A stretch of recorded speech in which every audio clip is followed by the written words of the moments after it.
Hi, my name is Ciara Diaz, and this is my pre-work interview for beta. So, why don't you want to be a beta? Well, I want to be a beta for many reasons, but I think Blue Engine stands for a lot of the things that I stand for, and I really want to continue my work in low-income urban schools. I grew up in similar areas, and I didn't have many resources. The resources that I did were like so important to me and really did push me and really did have such a positive outcome on me when I was younger and was a student. And to now I currently do that at my current job also has been such an eye opener. It has helped me grow. It's been the most challenging, the most fulfilling work that I've ever done, and it's something that I want to continue to do. It's something that I've continued to grow a passion for it since I was younger, to be able to work with children. So being a beta would allow me to do this and would allow me to continue this work and reach these students who need the help the most. And I just think to be able to be a part of a student's success and to see them succeed, even if they just need your to know that somebody cares, somebody's watching, or that to know that there's somebody that they can ask questions to. I think it's such an important role in the students' lives. So the biggest challenge that I think I faced overall in life was not knowing how to ask for help. I grew up in a low income urban neighborhood, and I grew up with a single mom, and my mom faced her own challenges with dyslexia.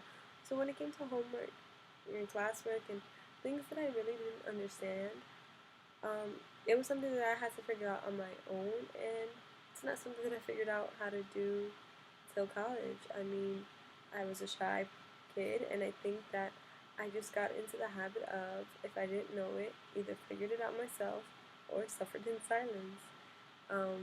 It's a sad truth, but college is what pushed me to be able to realize that's not the way that I'm going to get through it. You know, I really did struggle through elementary school, junior high school, and high school because I didn't know how to ask for help. Unless it was offered in my face, I was going to suffer there until I figured it out myself. So college, I was one of the first people in my family to go, and no one knew how to help me with financial aid and all these things that I had to get help with. And I think it really did push me to learn to use my resources, to seek out my resources, and to not be afraid to ask for help when I needed it, to not be afraid to show up to professors' office hours. And it's something that I wish I would have learned at a younger age, because I think I would have done better off had I known this before. But learning it now at such an older age, it made me a better student, a better worker, a better educator. So the last question about Michelle Alexander, the new Jim Crow, I think the thing that made me stop the most was when she was talking about how society now uses this discrimination against criminals as an excuse to discriminate against African Americans, because society no longer vows it okay to discriminate against a certain race.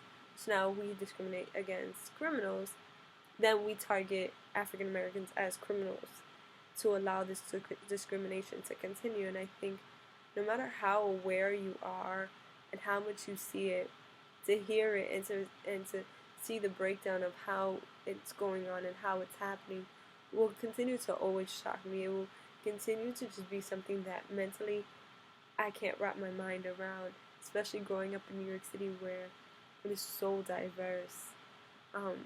To realize that as much diversity as there is, there's still so much growth that needs to happen.